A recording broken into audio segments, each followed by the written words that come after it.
اللہ اگر چاہے، اس لیے کہ سرکار غریب نواز کو بھی یہ چیلنج کیا گیا تھا۔ آپ کو ایک پجاری نے کہا تھا، وہ آگ جلائے بیٹھا تھا، غریب نواز نے کہا کہ ذرا اس میں ہاتھ ڈال دو، جس کی عبادت کرتے ہو یہ تو تمہارا خدا ہے۔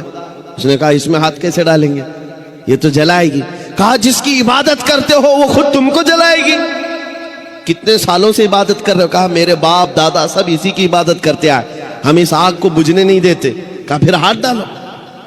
اس پجاری نے کہا کیسی بیوقوفی کی باتیں ہیں، آگ کا کام ہے جلانا، یہ منطق کے ساتھ ہمارے ساتھ کھیل نہ کرو، ہمیں گمراہ نہ کرو، کیا تم ڈال سکتے ہو؟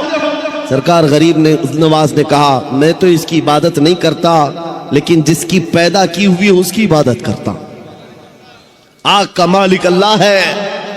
تو اس نے کہا تو چلو ٹھیک ہے، تم ہی ڈال دو، تم ہی ڈال دو۔ سرکار غریب نواز نے ہاتھ نہیں ڈالا، بہت بڑی آگ لگی ہوئی تھی، بڑی آگ ہے جس کی پوجا ہو رہی تھی۔ اس پنڈت کی گود میں ایک چھوٹا سا بچہ تھا، سال بھر کا، 1.5 سال کا۔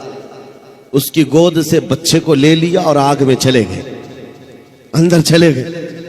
اب یہ چیخ پکار کرنے لگا کہ یہ درویش آیا، خود بھی جل گیا، میرے بچے کو بھی لے گیا، اور اتنا ہلہ کیا کہ اندر سے وہ نظر نہیں آ رہے تھے۔ لوگ جمع ہونے لگ گئے، آس پاس کے سب جمع ہو گئے، اور سب کو یہ حیرت تھی کہ یہ جل کر راکھ ہو جائے، آگ کو بجھائیں گے تب یہ ملیں گے۔ کافی دیر ہو گئی، مجمع جب اکٹھا ہوا، کئی پجاری آئے، سرکار غریب نواز اپنا دامن جھاڑتے ہوئے آگ سے باہر تشریف لا رہے ہیں، بچہ بھی گود میں موجود ہے، صحیح سلامت ہے۔ اس نے چھین کر کے اپنے بچے کو لیا، جگہ جگہ پکڑ کر دیکھا، پیشانی بھی ٹھنڈی ہے، کپڑے بھی ٹھنڈے ہیں، کوئی گرمی کا اثر نہیں ہے۔ میرے عزیز و غریب نواز تو اللہ کے ولی ہیں، انہیں آگ نہیں جلائی۔ بات تو سمجھ میں آتی، بچہ پجاری کا تھا، یہ کیوں نہیں جلا؟ مفسرین کہتے ہیں، تاریخ دان کہتے ہیں، دیکھنا یہ ہے ہاتھ میں کس کے تھا بچہ۔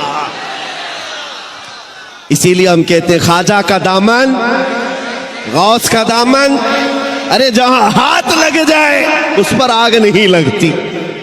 میں آپ سے یہ بات کر رہا ہوں، ہم سے بھی کہا گیا تھا یہ کیسی باتیں ہیں، بڑے بڑے دعوے ہیں۔ ہم نے یہی کہا ہمارا دعویٰ نہیں ہے، یہ رسول اللہ کی عزت کی بات ہے، یہ نبی پاک کی حرمت کی بات ہے۔